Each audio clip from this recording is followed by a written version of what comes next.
What if the key to your survival was a man you refused to see? This isn't a riddle.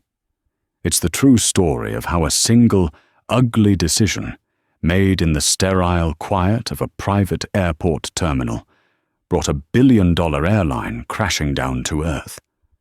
It's a story about a man in a $10,000 suit being treated like a threat, a CEO whose arrogance wrote a check his company couldn't cash, and a security guard who pulled a thread that unraveled an entire empire.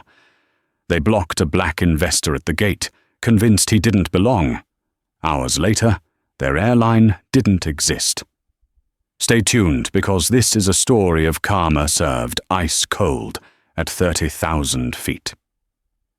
The air in the Aura Wing Airlines private terminal at Teterboro Airport hummed with a different kind of energy. It wasn't the chaotic, frantic pulse of a commercial hub like JFK or LAX. This was the quiet, confident thrum of money. The scent wasn't of Cinnabon and floor wax, but of expensive leather, fresh-cut lilies, and the faint, clean smell of jet fuel from the Gulfstream jets idling just beyond the floor-to-ceiling windows. Into this hushed world of privilege walked Julian Vance. He was a man built of quiet confidence and sharp angles. His suit, a bespoke creation from a Savile Row tailor, was the color of a midnight sky and fit him with the precision of a surgeon's scalpel. His shoes, hand-lasted Oxfords by John Lobb, made no sound on the polished marble floors. He carried a single, slim leather portfolio. Inside it was a lifeline. A $350 million lifeline, to be precise.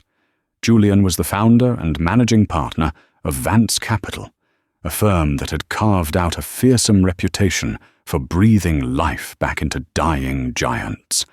They didn't just invest, they performed corporate resurrections. And Aura Wing Airlines was on the operating table, bleeding cash and hemorrhaging investor confidence. Their fleet was aging, their debt was suffocating, and their leadership, led by the third-generation CEO Richard Sterling, seemed to believe that brand heritage alone could keep their planes in the sky. Julian had spent 3 months on this deal. His team had worked 100-hour weeks, poring over balance sheets, flight manifests, and maintenance logs. They had found a path, a narrow, treacherous path, to salvation. It involved a massive debt restructuring, a strategic fleet upgrade, and a painful but necessary culling of unprofitable routes. The final piece was the infusion of capital from Vance and his consortium. This 10 toast a.m. meeting with Sterling and the board was the final handshake, the moment the ink would dry and the rescue would begin. He approached the security checkpoint, a sleek, minimalist affair of brushed steel and frosted glass. There was no line. There was only one man on duty, standing with the rigid posture of someone who took his authority very, very seriously. His name tag read, M. Thorne, Security Supervisor. Marcus Thorne was a man in his late 50s, with a bulldog jaw and pale, watchful eyes. He had worked for Aura Wing for 30 years, starting as a baggage handler and clawing his way up to this small kingdom of the private terminal. He saw himself not as a guard, but as a gatekeeper to the world of the elite, a world he served but could never join. He prided himself on his ability to read people, a skill he equated with snap judgments based on ingrained prejudice. Julian placed his portfolio and his phone, a simple, unadorned model, into a grey plastic tray. He walked through the metal detector. It remained silent. "Sir, I'm going to need to see your invitation and your identification," Thorne said, his voice flat, devoid of any courtesy. "Of course," Julian replied, his tone even. He reached into his suit jacket and produced his driver's license and the official meeting confirmation from Sterling's office on his phone. Thorne picked up the license, holding it between his thumb and forefinger as if it were contaminated. He squinted at the photo, then at Julian. He looked back at the license. The comparison went on for an unnervingly long time. And the invitation? Julian indicated the email on his phone. Thorne leaned over, his gaze lingering on the screen. Vance Capital, he read aloud, drawing the name out with a hint of theatrical skepticism. Never heard of it. We tend to keep a low profile, Julian said, a subtle edge creeping into his voice. We're here to see Mr. Sterling. The meeting is in the Concord room in 10 minutes. Thorne didn't move. He set the license down on the counter, but kept his hand on it. He then picked up Julian's portfolio, which had come through the scanner. I'm going to have to search this. It's just documents, Julian stated. They've been through the scanner. Standard procedure, Thorne clipped, unlatching the portfolio. He began to pull out sheaves of paper, complex financial models, legal agreements, term sheets. He handled them with a deliberate, almost insulting slowness, holding them up to the light as if he were looking for watermarks or hidden messages. It was a performance of power, a petty man's only weapon. A young woman with a press pass hanging from her neck, waiting on a nearby leather couch for a scheduled interview with a different executive, looked up from her laptop. Her name was Sarah Jenkins, a reporter for a major financial newswire. She had a nose for stories that weren't on the official schedule. She watched the exchange, her journalistic instincts tingling. This wasn't standard procedure. This was a slow-motion harassment. Is there a problem, Mr. Thorne? Julian asked, his voice now dangerously quiet. Just doing my job, sir, Thorne replied, emphasizing the sir with a sneer. We have a certain profile of guest here. We have to be thorough.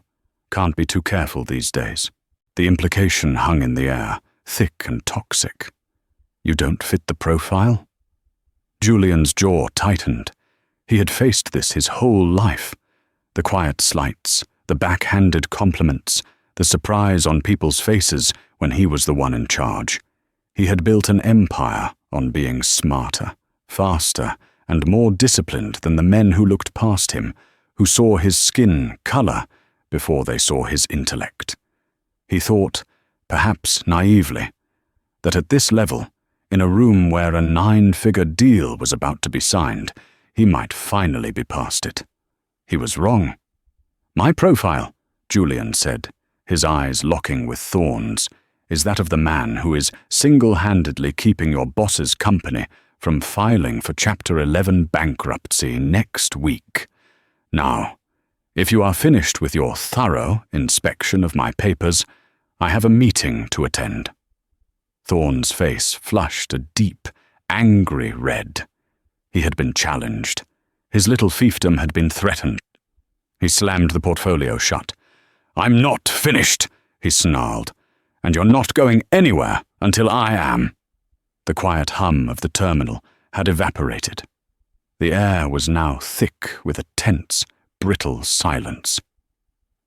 Across the room, Sarah Jenkins had closed her laptop. This was no longer just a background scene. It was an event. She subtly angled her phone on the table, ensuring its microphone was pointed toward the checkpoint. Julian Vance stood perfectly still. He was a master of negotiation, a student of leverage. The first rule was to never lose your composure, to let your opponent overplay their hand. Marcus Thorne was emptying his entire deck of cards at once. What exactly are you looking for? Julian asked, his voice a blade of cold steel. Contraband. Anything that's not supposed to be here, Thorne retorted, his eyes scanning Julian up and down again. Sometimes people try to bring in recording devices. We maintain a very high level of corporate security.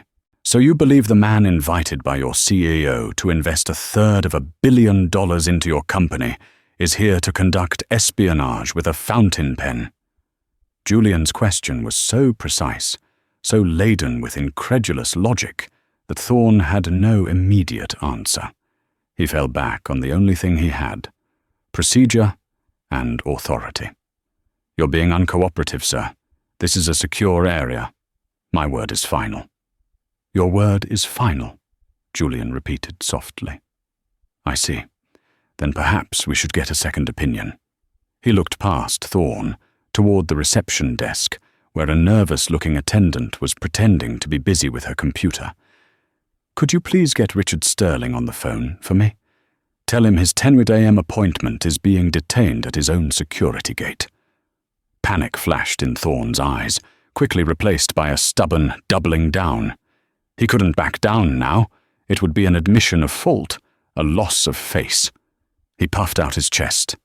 "Mr. Sterling is a very busy man. He doesn't take calls about security protocols. I am in charge here, and I'm saying there's a discrepancy." "A discrepancy?" Julian's eyebrow arched. "What discrepancy?" "The name," Thorne said, tapping Julian's license. "Vance. It doesn't sound familiar." It was a pathetically weak excuse, and both men knew it. It was a clumsy code for what he really meant. The phone at the reception desk rang. The attendant answered, her voice a hushed murmur. She looked over at the security desk, her expression worried. "Mr. Thorne," she called out timidly. "It's Mr. Sterling's assistant. She wants to know if Mr. Vance has arrived." Checkmate. A wave of relief washed over the young attendant. Sarah Jenkins leaned forward, sensing the climax. But Marcus Thorne was not the kind of man to fold. He saw this not as a directive, but as an interference. He smirked, a cruel, triumphant twist of his lips. "Perfect timing," he said. He walked over to the desk, took the phone, and turned his back on Julian, lowering his voice. "Diane, it's Thorne," he said, his tone a mix of deference and conspiracy. "Yes, he's here." "Well, that's the thing. There's an issue." No, everything's fine. But I'm not comfortable with the situation. He doesn't fit the profile, if you know what I mean." "Very aggressive." Julian could hear the muffled words, the poison being dripped into the ear of the CEO's office. He stood, his hands loosely at his sides, his expression unreadable. He had offered them a rope to pull themselves out of the abyss, and they were using it to hang themselves. Thorne continued, "I think you should tell Mr. Sterling that I'm recommending we deny him entry. For security reasons." "Yes, I'll hold." He turned back to Julian, the phone pressed to his ear, a look of smug vindication on his face. "The boss wants to have a word." He held out the receiver to Julian. Julian took the phone. "This is Julian Vance." The voice on the other end was smooth, patrician, and dripping with condescending authority. It was Richard Sterling. "Mr. Vance, Richard Sterling, we seem to have a bit of a situation here." "So it would seem," Julian replied coolly. "Listen," Sterling said, his voice dropping into a man-to-man register that was somehow more insulting than a direct confrontation. "I'm sure this is all a big misunderstanding, but my head of security, a man who's been with my family's company for 30 years, has raised a flag, and I have to trust my people. It's the bedrock of this company." "And what flag has he raised, Mr. Sterling?" There was a pause. Sterling was clearly choosing his words, trying to sound reasonable while being anything but. "He just feels that there are some irregularities. You know how it is. We value discretion and a certain cultural fit with our partners. This aggressive posture at the gate isn't a good start." Julian almost laughed. The audacity was breathtaking. He was being accused of aggression for reacting to being harassed. "Let me be perfectly clear, Mr. Sterling," Julian said, his voice dropping to a near whisper, forcing Sterling to listen closely.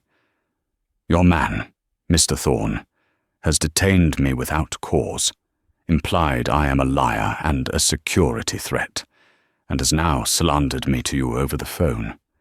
My posture is one of profound disappointment. I am here to deliver the capital that your board, your bankers and your creditors have been praying for. The only irregularity I see is a company so fundamentally broken that it mistakes its savior for a threat." Sterling's breezy tone hardened. He was not used to being spoken to this way. "Now see here, Vance, there's no need for that kind of talk. I run a multi-billion-dollar airline, not some Wall Street chop shop. We have standards. If you can't respect our basic security protocols, how can I trust you with the future of my company?"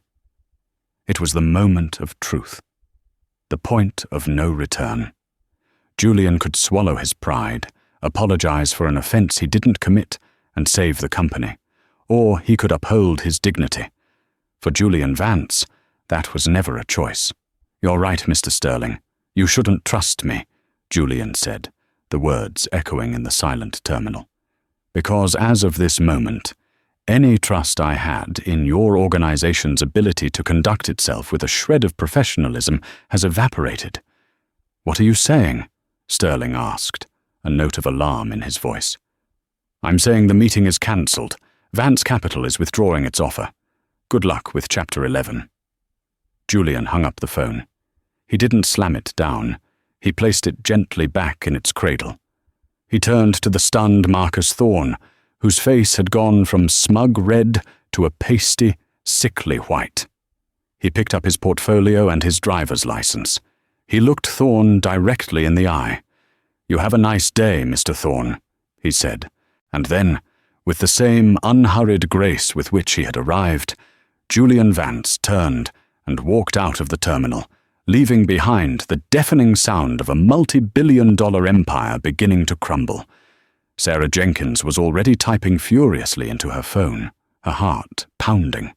She knew, with absolute certainty, that she was witnessing the corporate scoop of the year. Once outside, the crisp autumn air did little to cool the Arctic fury burning within Julian Vance. He wasn't a man given to overt displays of anger. His rage was a cold, calculating force, a forge that sharpened his intellect. He walked past the gleaming line of black town cars, ignoring the waiting driver who was supposed to take him to the meeting, and continued down the pristine sidewalk. He stopped, pulled out his own cell phone, and scrolled to a single contact. David Chen, Lid Counsel. The call connected on the first ring. "Julian? You're out already? How did it go? Did Sterling fold on the final board seat?" David's voice was quick, energetic, already focused on the fine print. "The meeting didn't happen, David," Julian said. His voice was unnaturally calm, the tone he used when a hostile takeover was in motion. "What? What do you mean it didn't happen? Did they reschedule? Don't tell me Sterling got cold feet." "No," Julian said, watching a Learjet take off, climbing steeply into the blue sky. "They didn't let me in the building." There was a moment of stunned silence on the other end of the line. "They... What? You're Julian Vance? You're the money. What in God's name are you talking about?" Julian gave him the brief, unvarnished version. The security supervisor, the baseless suspicion, the CEO backing his man's prejudice over a $350 million deal. He recounted the final conversation with Sterling, word for word. When he finished, David let out a low whistle. My God. The arrogance. It's almost biblical in its stupidity. Arrogance is a disease, David, and Aura Wing is terminal, Julian said. So we're going to pull the plug. You mean the term sheet? We pull the offer? I mean more than that, Julian corrected. I mean everything, right now. I want you to call the consortium partners. Tell them Vance Capital is out, effective immediately. Cite unresolvable management-level governance issues and bad faith conduct. That's the official reason. They'll want details, Julian. Give them. Tell them the CEO of a nearly insolvent company chose to side with a racist security guard over his financial savior. They'll understand. Okay, David said, the sound of keyboard clicking already audible. Term sheet withdrawn. Consortium notified. What's next? Here, Julian's voice shifted. The cold anger was now being channeled into pure strategy. This was his world. Aura Wing has a bridge loan, correct? The one from Sterling's friends at Omnibank. It's keeping their fuel suppliers paid. What are the covenants on it? Let me see, David said. It's ironclad, Julian. They got it last month under duress. The covenants are brutal. Any material adverse change to the company's financial standing, any failure to secure long-term financing by, oh my God, by this Friday, or any action that brings the company's reputation into significant public disrepute, can trigger an immediate call. Julian smiled, a thin, mirthless expression. Significant public disrepute, you say? Interesting choice of words. What are you thinking? Aura Wing thinks this happened in a vacuum, Julian said. They think it was a private disagreement in a private terminal. They're wrong. Meanwhile, back inside the terminal, Sarah Jenkins was working with the ferocity of a shark that had tasted blood. Her initial notes were a jumble of verbatim quotes and observations. Doesn't fit the profile. Aggressive posture. Cancel the meeting. Good luck with Chapter 11. She knew who Julian Vance was. Vance Capital was a legend in financial circles, elusive, brilliant, and utterly ruthless when it came to turnarounds. She also knew the precarious state of Aura Wing. For Julian Vance to be here meant this was their last shot, and she had just witnessed that shot being fired directly into the airline's own foot. This wasn't just a business story anymore. It was a story about race, power, and the kind of corporate rot that festers behind a veneer of luxury. She began making calls. Her first was to a source deep inside Aura Wing's finance department, a nervous accountant she'd cultivated over months. Mark, it's Sarah Jenkins. Quick question. I'm hearing chatter that the Vance Capital deal is off. Can you confirm? The silence on the other end was her answer. Sarah, I can't talk about that. We're in a blackout period. You don't have to, she pressed gently. Is the mood in the office good or bad right now? It's a morgue, Sarah. Something's very, very wrong. Her second call was to a contact at Omnibank, the institution that held Aura Wing's lifeline bridge loan. This was a bigger fish, a VP in risk management. Jim, Sarah, off the record, are you hearing anything about your Aura Wing exposure? I have a source telling me their big financing deal just imploded spectacularly. The VP's voice was guarded. Where are you hearing this? I'm hearing the CEO personally scuttled it over a security issue at their Teterboro terminal less than an hour ago. I'm also hearing that without that deal, they're in breach of your loan covenants by Friday. Does that sound right to you? She heard a sharp intake of breath. Send me what you have, Sarah. Not for print. Just for me. Now. She typed a quick, bullet-pointed summary of what she'd witnessed and heard, omitting Julian Vance's name for now, referring to him only as the lead investor from a major private equity firm. She hit send. Back on the sidewalk, Julian gave his final instruction to his lawyer. David, there was a reporter in the terminal. Sarah Jenkins from the wire service. I saw her press pass. She saw the whole thing. I want you to call her. On deep background. You will confirm that Vance Capital has withdrawn its 9-figure recapitalization offer. You will confirm the reason, and you will give her the name of the security supervisor, Marcus Thorne, and the CEO, Richard Sterling. It's time to turn on the lights. Let's see what scurries out. Consider it done, David said. Julian, are you okay? I'm fine, David, Julian replied, his voice level. I'm just watching a beautiful jet take off.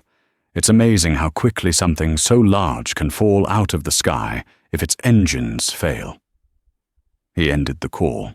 A few miles away at Omnibank, a risk management VP was sprinting down a hallway toward his boss's office, Sarah Jenkins's email glowing on his phone.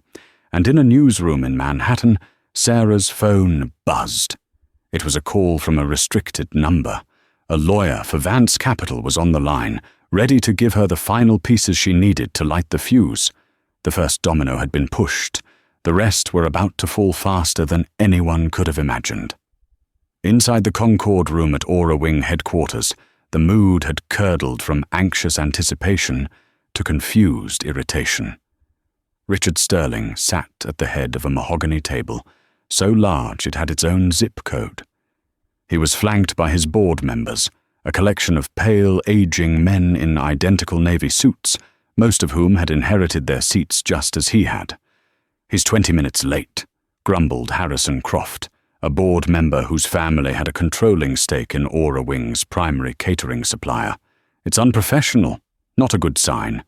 Richard Sterling forced a confident smile. "Relax, Harrison. These Wall Street types love a bit of theater. Wants to make us sweat. He'll be here." Internally, however, a small worm of unease was starting to gnaw at him. Vance's final words on the phone had been unsettling, but Sterling's entire life had been a masterclass in dismissing the unpleasant. He'd dismissed failing profit margins, dismissed warnings from his CFO, and now he was dismissing the idea that he might have just committed a career-ending blunder. His assistant, Diane, slipped into the room, her face ashen. She leaned down and whispered urgently in his ear. "Richard, Omnibank is on the line for you. It's John Cutler. He says it's an emergency." Cutler was the head of the bank. He didn't make emergency calls. Sterling felt a jolt of cold fear. He excused himself from the room, striding into his private office with a bravado he didn't feel. "John, what's this about?" he boomed into the speakerphone. "Don't John me, Richard," Cutler's voice snapped back, sharp and utterly devoid of its usual golf course cordiality. "What the hell did you do? I have my risk team screaming in my ear that your financing deal with Vance Capital is dead. Tell me it's not true." "It's a negotiation tactic, John. A misunderstanding. Their man had an issue with our security." "A misunderstanding?" Cutler's voice rose to a near shout. "My source says you personally denied him entry. Richard, that deal wasn't just some deal. It was the only thing preventing you from being in immediate violation of the material adverse change clause in your bridge loan agreement, the agreement you have with my bank." The blood drained from Sterling's face. "Now hold on, John. It wasn't like that." "Save it," Cutler barked. "I'm reading an alert from a newswire that's about to go live. Aura Wing Airline's $350 rescue deal collapses after investor blocked from HQ. Is that the misunderstanding you're talking about?" Sterling felt the floor drop out from under him. A newswire? How? The incident had been contained. It was just him, Thorne, and Vance. It was impossible. "I have to go, Richard," Cutler said, his voice now dangerously calm. "The bank's legal team will be in touch. We are officially putting you on notice. The loan is under review for an immediate call. Do not, I repeat, do not try to draw any further funds from your credit line." The line went dead. Sterling stood there, his heart hammering against his ribs. He walked back into the boardroom, his face a mask of disbelief. Every eye was on him. "Richard?" Croft asked. "Is everything all right?" Before Sterling could formulate a lie, every phone on the table began to buzz and chime at once. Board members glanced at their screens, their expressions shifting from curiosity to confusion, then to pure, unadulterated horror. "What is this?" one of them gasped, holding up his phone. The headline from Sarah Jenkins's story was stark and brutal. "Aura Wing Airline's lifeline deal implodes. Sources cite CEO's refusal to meet with black investor. The story was devastatingly precise. It named Julian Vance and Vance Capital. It named Richard Sterling and Marcus Thorne. It quoted an eyewitness to the event describing the confrontation. It quoted a source close to the negotiations, confirming the deal was irrevocably terminated due to a catastrophic failure of corporate governance. The room erupted. Black investor? Richard, what in God's name did they mean by that? You blocked him at security? The man with the money? My broker is calling me. Our stock is halted pending news. Sterling sank into his chair, the carefully constructed world of his authority shattering around him. It wasn't about race, he stammered, knowing how pathetic it sounded. It was a security decision. Thorne, he said the man was aggressive. Thorne, spat another board member, a gruff former general. You listened to a glorified doorman over the man who was going to save this company. Are you insane? Diane burst back into the room, this time not even trying to be discreet. She was crying. The phones are exploding, she sobbed. The media, our suppliers. The fuel consortium just called. They're grounding our planes at LAX and Chicago O'Hare. They're invoking the payment default clause. They said they won't refuel a single plane until our account is settled in full. That was the kill shot. An airline that can't buy fuel is not an airline. It's a collection of very large, very expensive paperweights. The panic in the room turned feral. These were men who had coasted on legacy and connections for decades. They were not equipped for a crisis of this magnitude, one that was not financial in nature, but moral. One they couldn't solve by calling a friendly banker. "This is your fault, Richard," Croft shouted, his face purple with rage.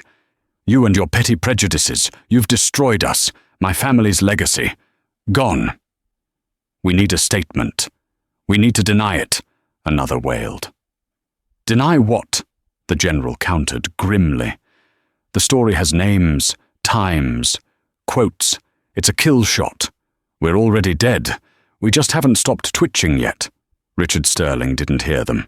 He was staring out the window at the runway, at a gleaming Aura Wing 787 being pushed back from the gate. He watched it taxi, a proud bird in its silver and blue livery, a livery designed by his grandfather. It was a symbol of his family's heritage, of an era of effortless power and grace. Then, through the window, he saw the fuel truck, which had been connected to the wing, abruptly disconnect and drive away. The 787 stopped dead on the tarmac, a symbol of a legacy, grounded and worthless because he hadn't liked the look of the man who had come to save it. The sound of panic in the boardroom was nothing compared to the roaring silence in his own head. Sarah Jenkins's story didn't just break, it detonated. Within an hour, it was the #1 trending topic on Twitter, X, and every other social media platform. The hashtag #Aura Wing blocked began to catch fire, then died flying while black. Then, more bluntly, Sterling is a racist. The story was a perfect storm for the digital age. It had a hero, the brilliant, dignified black investor, a villain, the arrogant, out-of-touch CEO, and a clear, shocking injustice with catastrophic consequences. It was a morality play unfolding in real time, and everyone had a front-row seat. Cable news channels broke into their regular programming. Financial networks, which had been planning to discuss Aura Wing's potential rescue, were now dissecting its imminent demise. This is an unprecedented corporate implosion, a completely self-inflicted wound, said a sharp-eyed analyst on CNBC. We're not talking about market forces or bad quarterly earnings. We're talking about a company that appears to have committed financial suicide out of pure, unadulterated prejudice. The stock, ticker symbol Aura, is halted. but pre-market indications suggest it will open down at least 90%, if it opens at all. On another network, a crisis management expert shook his head in disbelief. I've handled oil spills, product recalls, CEO scandals. I have never seen anything like this. How do you issue a press release for this? We apologize for our CEO's bigotry bankrupting the company? There's no playbook for this level of incompetence. The public reaction was a tidal wave of fury. Celebrity actors, musicians, and athletes with millions of followers tweeted their disgust. Flew Aurawing once, never again. Disgusted and not surprised. Aurawing blocked. To Julian Vance, thank you for not rewarding that behavior. You have our respect. To Aurawing and Richard Sterling, you are a disgrace. Corporate accounts that held travel contracts with Aurawing began issuing public statements. First it was a mid-level tech company, then a major consulting firm, and then the floodgates opened. By 2:00 p.m., a dozen Fortune 500 companies had publicly announced they were severing all ties with the airline. The story reached the political sphere. A congresswoman from New York issued a press release calling for a full investigation into Aurawing's discriminatory practices and fraudulent mismanagement. The Secretary of Transportation was forced to answer questions about it during a press briefing, grimly stating that the DOT was monitoring the situation and its potential impact on the traveling public. For the 12,000 employees of Aurawing Airlines, the day was a surreal nightmare. Pilots sitting in ready rooms saw the news on TV and knew their careers were likely over. Flight attendants scrolling through their phones between flights saw their company's logo attached to racist hashtags and felt a deep sense of shame and terror.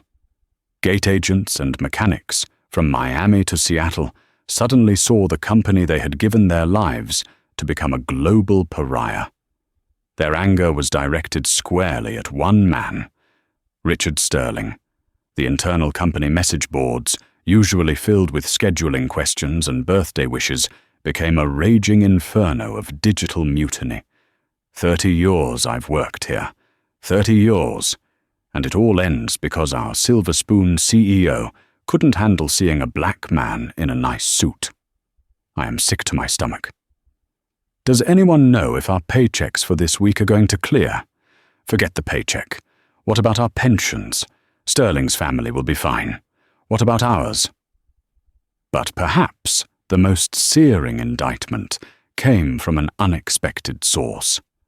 The union representing Aurawing's pilots, a typically conservative and cautious organization, released an unprecedented statement. The Airline Pilots Association, Intel, representing the pilots of Aurawing Airlines, condemns in the strongest possible terms the reported actions of CEO Richard Sterling. His alleged conduct is an embarrassment to our profession and an insult to the diverse men and women who proudly operate our aircraft.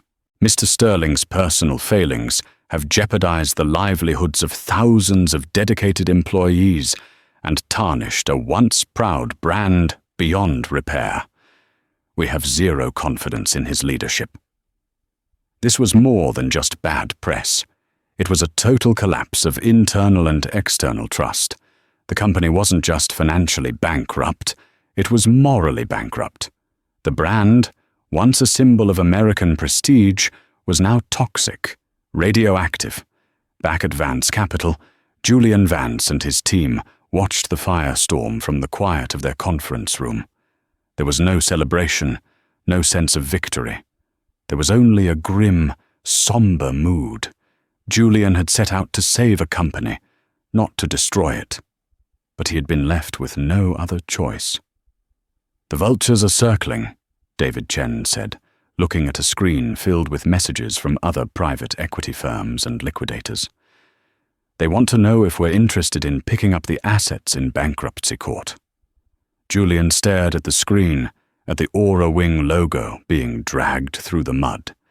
He thought of the thousands of employees who were about to lose their jobs because of the bigotry of two men. "The assets," Julian said slowly. "The planes, the landing slots, the maintenance facilities, they're not the problem. The problem was the rot at the top." He looked at David, a new idea beginning to form in his mind, one born from the ashes of the day's disaster. "Tell them," Julian said, his voice now filled with a new and different kind of determination. "Tell them we're not interested in the assets right now, but tell them to keep our number. The time to buy might be coming sooner than they think." The firestorm he had started was still raging, but Julian Vance was already looking past the flames, planning how he would build something new on the scorched earth. By 4:30 p.m., what was left of Aura Wing Airline's board had convened an emergency video conference. Richard Sterling was not invited. The decision was swift and unanimous.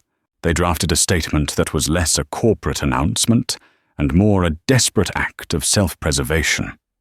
At 4:30 p.m., a press release hit the news wires. It was short and brutal. The board of directors of Aura Wing Airlines announced today the immediate termination of Richard Sterling as president and CEO. Furthermore, the company has filed for Chapter 11 bankruptcy protection in the District of Delaware, effective immediately. All flight operations will cease at 11:59 p.m. tonight. The board expresses its deepest apologies to Mr. Julian Vance of Vance Capital, to its employees, and to the public for the catastrophic failure of leadership that has led to this tragic outcome. The news of the bankruptcy filing was the final nail in the coffin. The once proud airline was officially dead. For Richard Sterling, the end came not with a bang, but with a quiet, humiliating whimper. He found out he'd been fired when his corporate email account was suddenly deactivated. His keycard to the executive suite was denied with a flat, insulting buzz. He was forced to have Diane, his now former assistant, pack his personal belongings into a cardboard box. As he was escorted out the back entrance by two grim-faced security guards, men who yesterday would have saluted him, he was met not with a mob of reporters, but with something worse. A small group of baggage handlers and mechanics, their faces etched with a mixture of rage and despair. "Thanks for nothing, Sterling," one of them yelled. "Hope your golden parachute is comfortable," shouted another. He didn't respond. He got into his chauffeured Bentley and was driven away from the company his grandfather had built, a disgraced pariah in the industry he once ruled. His name, once a synonym for aviation royalty, was now a verb for corporate self-destruction. He would never hold another executive position again. He had become a case study in business schools, a cautionary tale of what happens when entitlement meets bigotry. The karma for Marcus Thorne was swifter and, in its own way, more devastating. He had spent the afternoon in a windowless interrogation room with Aura Wing's head of HR and two stone-faced corporate lawyers. They played back the security camera footage, silent, damning footage of him puffing his chest out, handling Julian's documents with disdain, and turning his back to make the fateful call. They had a sworn statement from the receptionist. They had the public testimony of Sarah Jenkins, who was now a media sensation. Thorne tried to defend himself.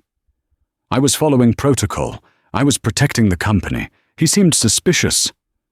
The lead lawyer, a woman with eyes like chips of ice, slid a piece of paper across the table. "This is your termination letter, Mr. Thorne.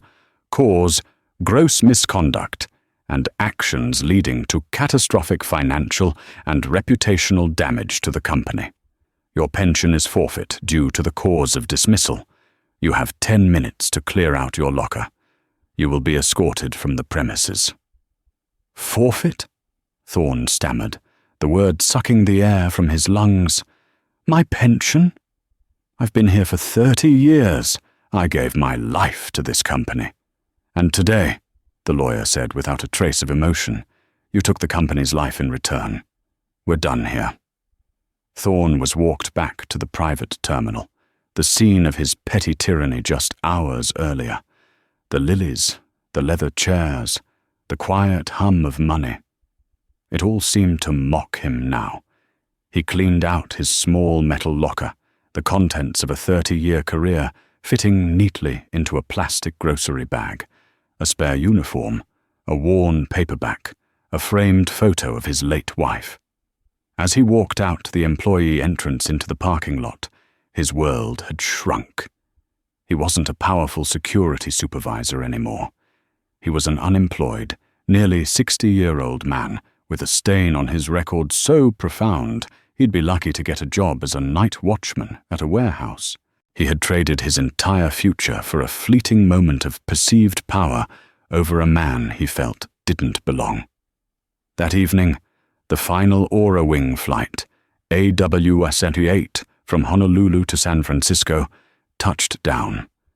As the plane taxied to the gate, the captain came over the intercom. His voice was thick with emotion.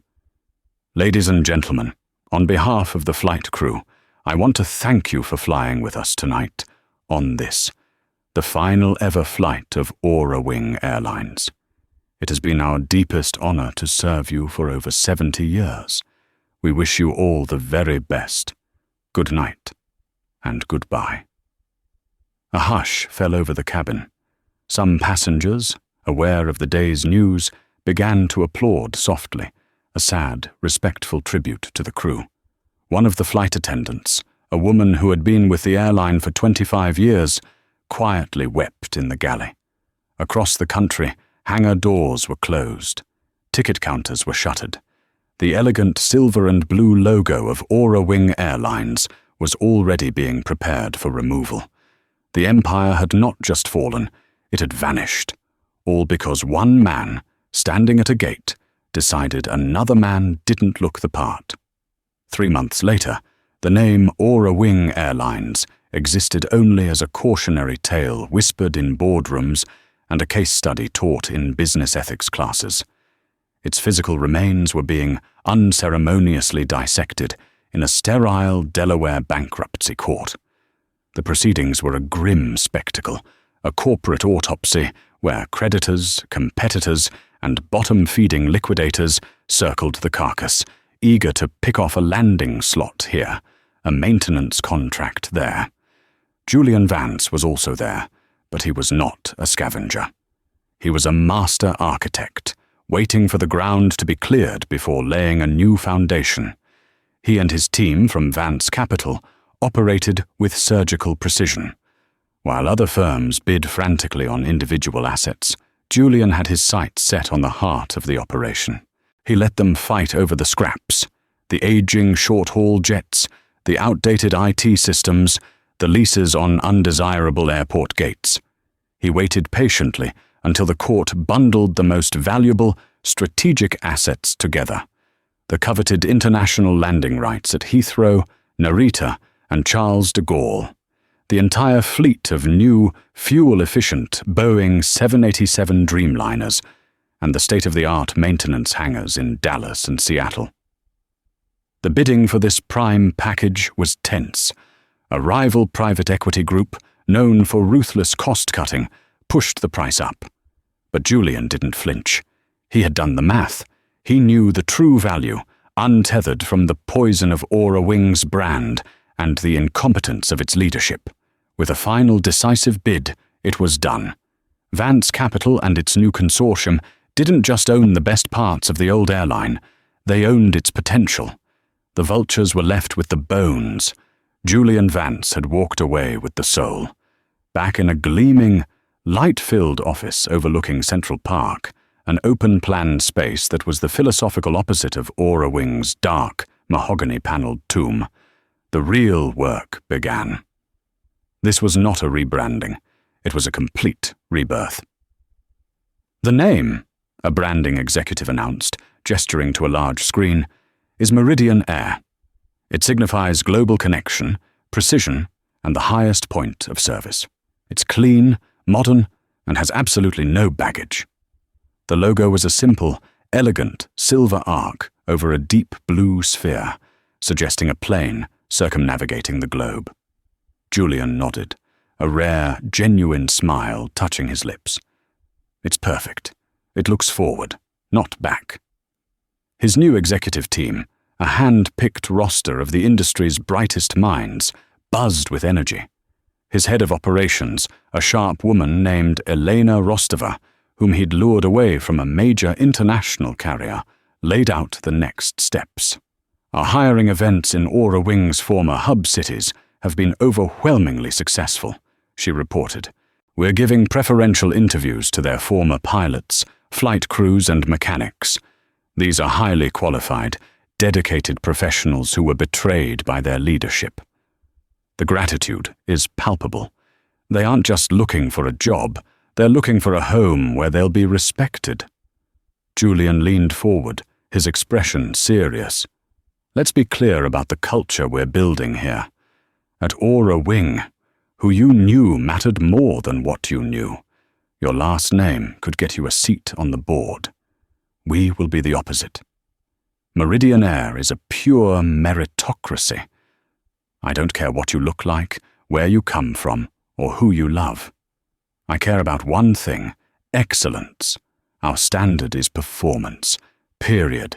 There is no profile to fit. You fit the standard of excellence, or you don't. That's the beginning and the end of the conversation. The words hung in the air, a direct, surgical repudiation of the phrase that had started it all. This wasn't just a business plan. It was a mission statement. Later that evening, as the city lights began to sparkle to life below, Julian sat alone in his office. A news alert chimed on his phone, a minor story from a local New Jersey paper he had set a keyword alert for. The headline, "Former Airport Security Supervisor Faces Foreclosure on Home." It was a brief article about Marcus Thorne. Unable to find stable employment, and with his forfeited pension, he was losing the house he'd lived in for over 40 years. Julian read the short article, and a complex feeling washed over him. It wasn't the cheap thrill of victory or the satisfaction of revenge. It was a profound, hollow sense of waste. Thorne had built his identity on the flimsy foundation of a uniform and a sliver of authority. He had wrapped his bitterness and prejudice around himself like a shield. When Julian had challenged that identity, the entire structure of the man's life had collapsed. He was a victim of his own poison. The same was true of Sterling. He had traded a 70-year legacy and the livelihoods of 12,000 people for a moment of arrogant, insulated pride. He had chosen to protect a broken culture rather than embrace a promising future. Julian looked out the window, not at the lights, but at the reflection of his own face in the glass. They had seen him as an outsider, a threat to their world. In a way, they were right. He was a threat to mediocrity, to entitlement, to the quiet bigotry that festered in the shadows of tradition. This venture, Meridian Air, was no longer just about turning a profit. It was about proving that a company built on respect could outperform one built on privilege. It was about creating thousands of jobs and a culture that would be a beacon in the industry. A month later, Julian stood on a balcony overlooking a massive, freshly painted hangar in Dallas. Below him, a crowd of hundreds of new Meridian Air employees, pilots in crisp new uniforms, engineers in clean work gear, flight attendants radiating excitement, chattered with anticipation. With a nod from Julian, the colossal hangar doors began to slide open. Bathed in dramatic spotlights, the nose of a Boeing 787 Dreamliner slowly emerged. It was one of Aura Wing's former jets, but it was utterly transformed. The old, dated livery was gone, replaced by the sleek, deep blue and silver of Meridian Air. The name was emblazoned on the side, bold and forward-looking. The silver arc of the logo on the tail fin caught the light, gleaming like a promise. The crowd erupted in a roar of applause and cheers, a sound of pure, unadulterated hope. Julian stepped to a microphone. "Welcome," he began, his voice clear and strong, echoing through the cavernous space. "Today is not just the launch of a new airline, it is the launch of a new idea. An idea that the best talent, regardless of background, can achieve the extraordinary. An idea that respect is not a liability, but our single greatest asset." He looked out at the sea of faces, the faces of people who had been cast aside, now the foundational members of his new enterprise. Many of you came from a company that fell because its leaders lost sight of the future. Our promise to you is simple. At Meridian, we will always look forward. We will always climb higher. Welcome to Meridian Air. Now let's go show them how it's done. As the applause thundered, Julian watched the gleaming jet, a phoenix risen from the ashes of another's failure. This was not the end of a story about karma. It was the beginning of a new one, written not in anger, but in excellence, and destined to be flown at 40,000 feet. In the end, this wasn't just a story about an airline going bankrupt. It's a story about two kinds of vision. The vision of Richard Sterling and Marcus Thorne, which was so narrow it could only see skin color, and in doing so, missed the $350 million opportunity standing right in front of them. And then there's the vision of Julian Vance, who looked at the wreckage of their failure and saw the blueprint for a better future.